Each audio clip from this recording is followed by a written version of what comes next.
صل على محمد وآل محمد.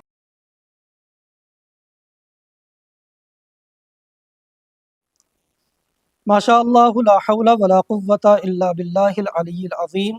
اعوذ باللہ السمیع العلیم من الشیطان اللعین الرجیم. بسم اللہ الرحمن الرحیم. الحمد للہ رب العالمین وبہ نستعین وہو خیر ناصر ومعین وصلی اللہ علی محمد وآلہ الاطیبین الاطہرین.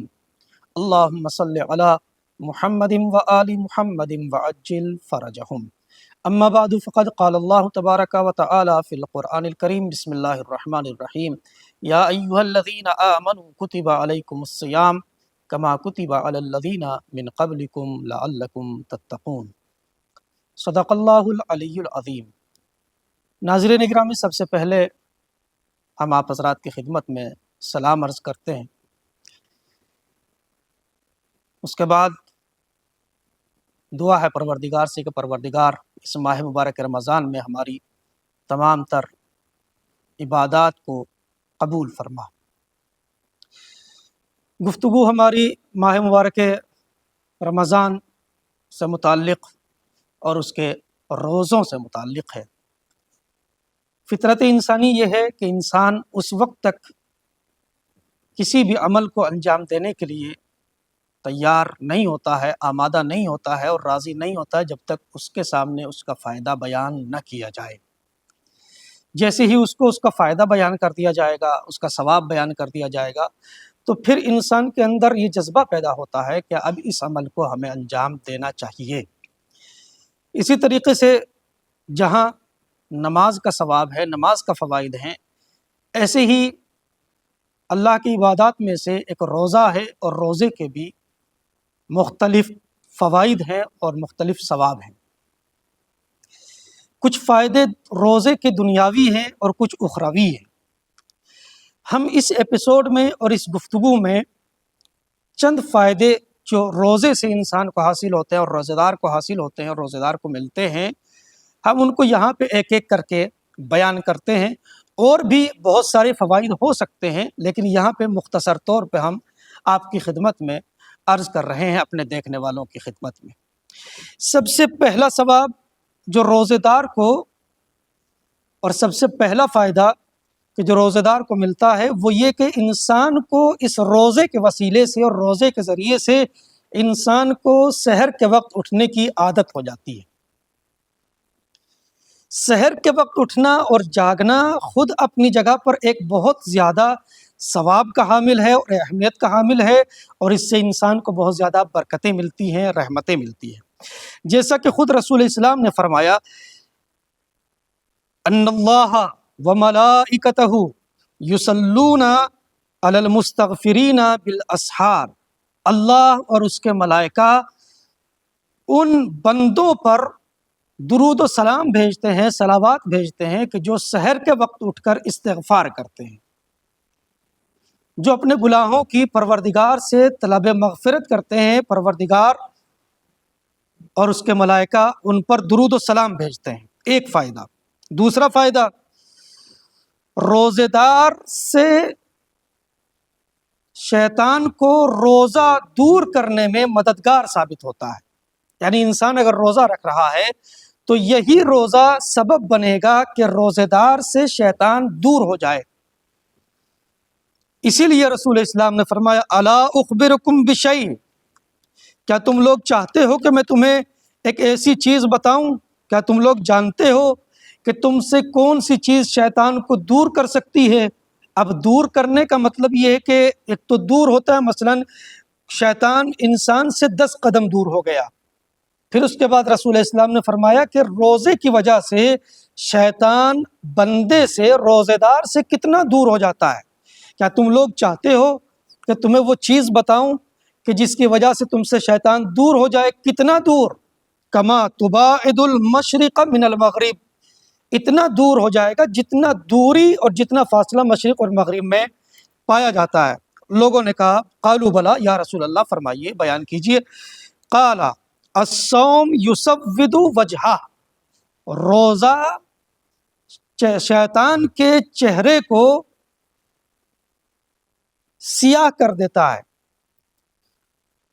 اور روزہ انسان کو شیطان کو روزے دار سے روزہ دور کر دیتا ہے۔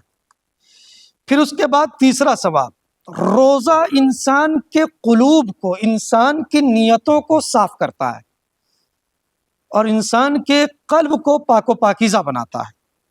روایت میں ہے الصوم یمیت مراد النفس وشہوۃ الطمع وفیہ صفاء القلب، یعنی اسی روزے کی وجہ سے اگر کوئی انسان چاہے کہ میرے یہاں صرف اور صرف خلوص پایا جائے، میں سچے دل سے اور صدق دل سے اپنے پروردگار کی عبادت کر سکوں، تو ایسے انسان کے لیے روزہ بہترین مددگار ثابت ہوتا ہے اور بہترین معاون ثابت ہوتا ہے۔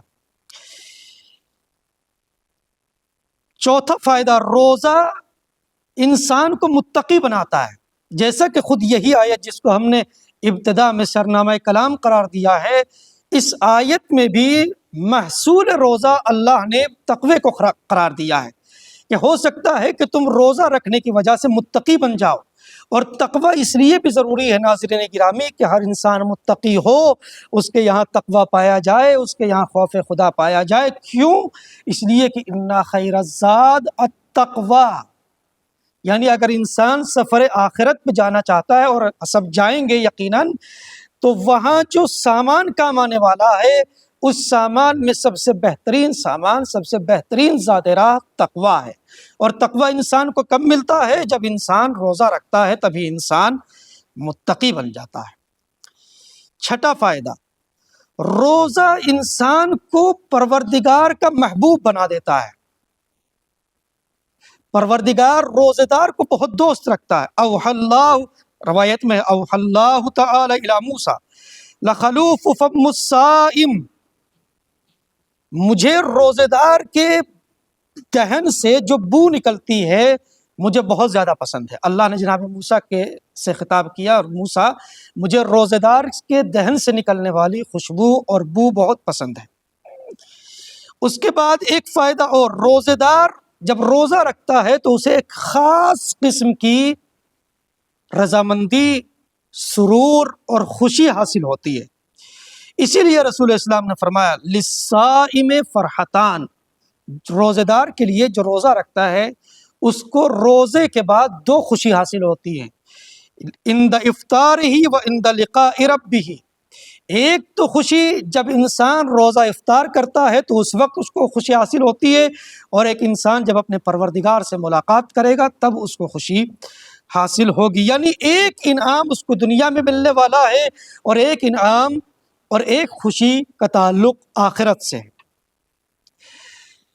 روزے دار کی تمام تر دعائیں مستجاب ہیں، مقبول ہیں، اللہ کی بارگاہ میں قبول ہوتی ہیں، جیسا کہ صادق آل محمد امام جعفر صادق علیہ السلام نے بھی ارشاد فرمایا نوم الصائم عبادہ، روزے دار کا سونا عبادت ہے، وصمتہ تسبیح، اس کا خاموش رہنا تسبیح کا ثواب رکھتا ہے، وعملہ مضاعف، اور اس کا ہر عمل دو گنا ہے، اس سے دو گنا ثواب عطا کیا جائے گا، ودعاؤہ مستجاب، اور اس کے دہن سے، اس کے لبوں سے جو بھی دعا روزے کی حالت میں نکلے گی اس کی تمام تر دعائیں قبول ہوں گی۔ پھر اس کے بعد ایک فائدہ یہاں پہ ہم اور بیان کرتے ہیں، روزے دار کے شامل حال اللہ کی دعا ہوتی ہے اور ملائکہ کی دعا ہوتی ہے، یعنی روزے دار کے لیے خود اللہ دعا کرتا ہے اور اس کے ملائکہ دعا کرتے ہیں۔ اسی لیے چھٹے امام نے فرمایا ان الصائم لیرتع فی ریاض الجنہ وتدعو له الملائکہ حتی یفطر، مولا فرماتے ہیں کہ روزے دار بہشت کے باغوں میں سے، جنت کے باغوں میں سیر کرے گا، اور اللہ کے ملائکہ اس کے لیے دعا کرتے ہیں جب تک وہ افطار نہیں کر لیتا۔ پھر اس کے بعد روزہ کا سب سے بڑا فائدہ یہ ہے کہ اسی روزے کے ذریعے اگر انسان چاہے تو اپنی بہت ساری مشکلات کا علاج کر سکتا ہے، لیکن ہماری مجبوری یہ ہے کہ ہم طرح طرح کی نظریں، منتیں اپنی مشکلات کو دور کرنے کے لیے نظروں کا سہارا لیتے ہیں، منتوں کا سہارا لیتے ہیں، لیکن جو اسلامی طریقہ ہے، جو قرآنی طریقہ ہے، ہم ان تمام چیزوں پر عمل پیرا نہیں ہوتے.